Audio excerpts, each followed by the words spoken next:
Morning everyone. Thanks a lot for that introduction, Amy. Really appreciate it. It's amazing to be with you guys here at Hyderabad. First thing, I didn't know I was the first speaker, and the topic that I'm going to speak on is not something that you essentially want to wake up with. Anyways, let me try to keep it as nimble and as fun as possible, right? Okay, it's going to be a little bit intense. Okay, let's begin with, right? So, think about climate change. When the thought that I want you guys to start out with is basically just question yourself, how many of you, or at least everyone who's present out here, think about the times when you have felt climate change has affected your life one way or the other, right? We have all felt its effects. Some of us come from regions where climate has really changed a lot over the past, say, a decade or so. For some, it's not that much. But again, it's one topic which is in the limelight for quite some time now, and we all feel affected by it by one way or the other. The sad part about it is, most people who I have known have been out there, have tried to do their fair share of fighting towards, say, conservation or anything and everything that relates to this topic. But again, most of them accept defeat and don't really go ahead and do anything. And there's a very basic understanding behind this. Unlike most of other problems that, say, plague our generation today, climate change is something which you cannot really achieve anything if you are out there trying to fight it alone. It needs more of a collaborative approach.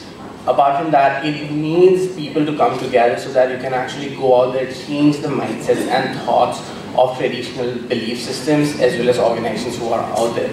So let me not dwell much into philosophy out here and try to give out the facts or notions which have pushed me to do this for the last, say, 4.5 years.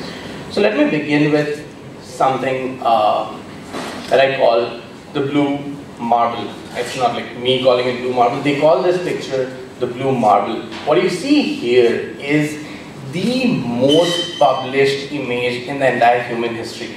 Now, this image was taken during the last of Apollo missions, that's Apollo 17, and for a very long time, this was the only image that we had which showed the entire disk of the Earth totally lit up. And obviously, say post the 90s, we have had a lot of images being taken on a similar fashion, but this still stands out to be the image which is the most published image yet.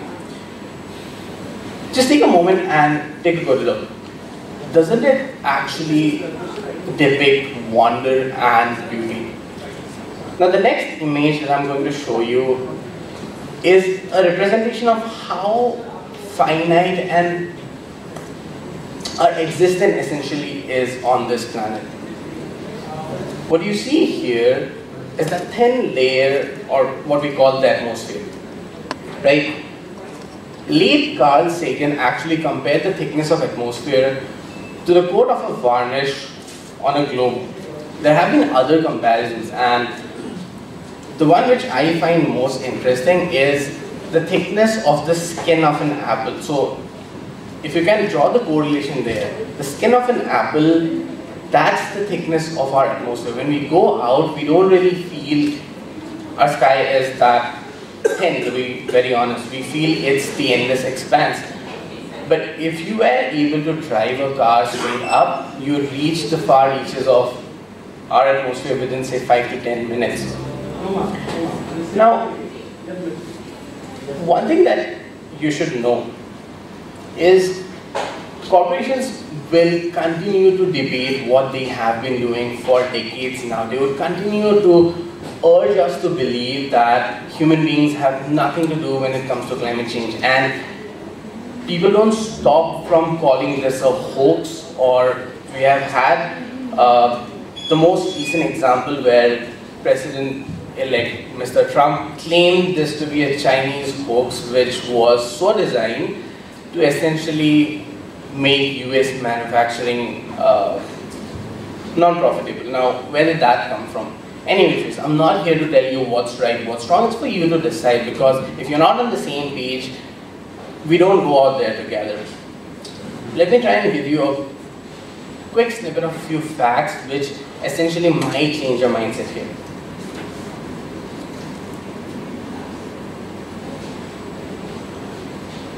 Okay, so that's 66 million years, and that's a lot of time. And if you think about it, we have managed to surpass that amount of time in a short span since the Industrial Revolution. That's how many years? 60, 70, 80 years, and that's 66 million years. And that also includes some of the biggest natural calamities that were ever there, including the ones which wiped out the dinosaurs. That's one. For the next, now, we all know what happens in global warming. It's a very simple science. Like, you have greenhouse gases which get trapped in the atmosphere, and they in turn trap heat being generated from within the system, right? So essentially there's kind of a furnace which is being built up on the earth. Now, we have always reacted to big numbers being thrown out, and that's how humans are. We tend to take things seriously when we see huge numbers, financial aspects being related to causes or events that we really want to take seriously. Now, 400,000 Hiroshima atomic bombs, and that's every single day. That's a lot of energy, and to say that, it's a lot for the earth to actually come out from. I mean, to be able to replenish itself every single day to provide us with an environment where we can actually sustain. That's a lot of energy to actually go around with. Now, this is probably the most complex graph that I'll show you in the entire presentation. Everything else is basically good-looking pictures, trying to keep it as simple as possible. So yeah, let's try to draw a correlation here. Now, what you see here is a relation of average global temperatures over the span of 30 years. That's from 1951 to 1980.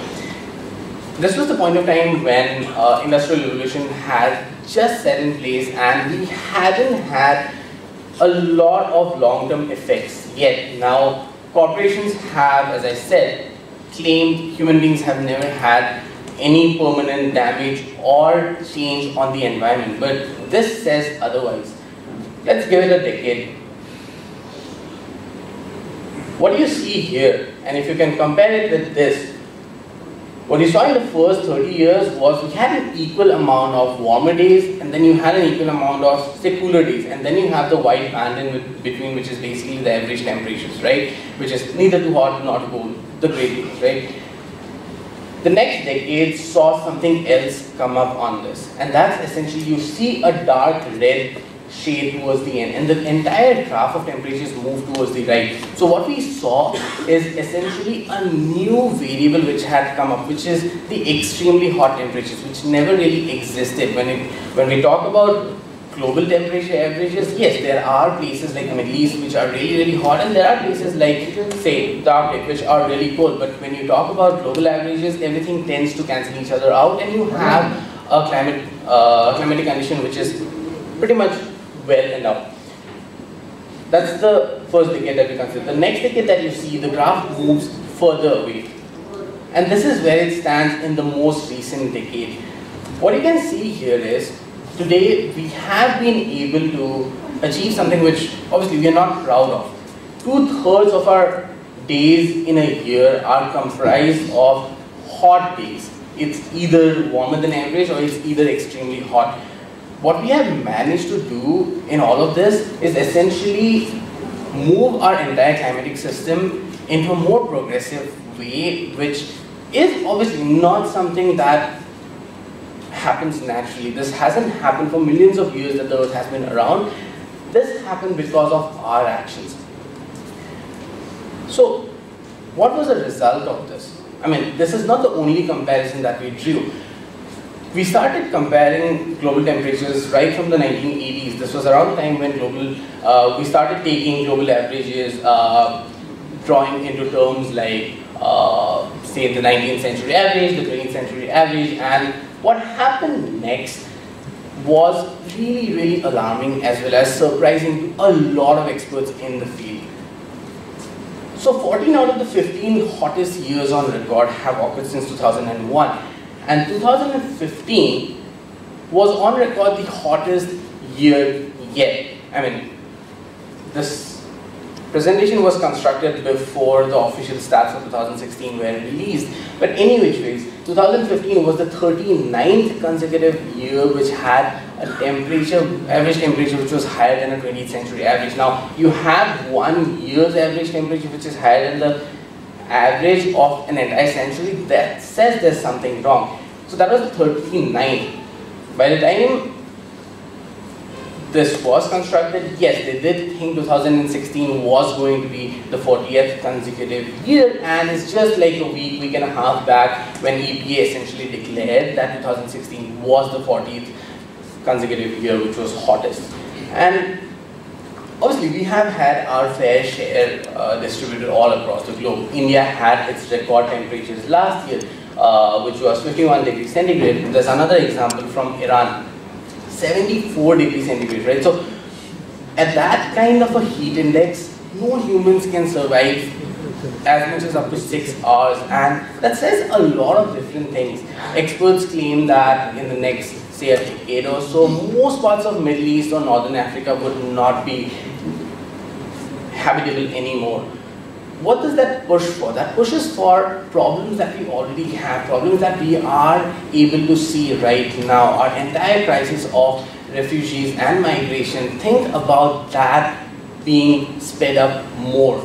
Do we really want that? No, we don't really want that, but with the kind of pace that we are going, this is essentially what's happening. Comes a lot of, so obviously there's a lot of downpour, you have areas being flooded. That's the most obvious. One thing which we generally do not correlate, or we don't try to draw a bridge in, is that with increasing temperatures, water is not just absorbed from our water bodies, it's actually absorbed at a much faster rate from our land. So when one area is getting a lot more of water than required, or it used to get, there's another area somewhere nearby which is not getting the water that it essentially used to get. So when something is an area is really wet, there's another area nearby which is really dry, and so most floods are, I would say, accompanied with really severe droughts. And we all know when we talk about droughts, they do not really come alone. They come with a lot of additional burden on them. So you see, say, cracked surfaces, that's just skimming the surface. There are a lot more issues that happen with, say, dry temperatures.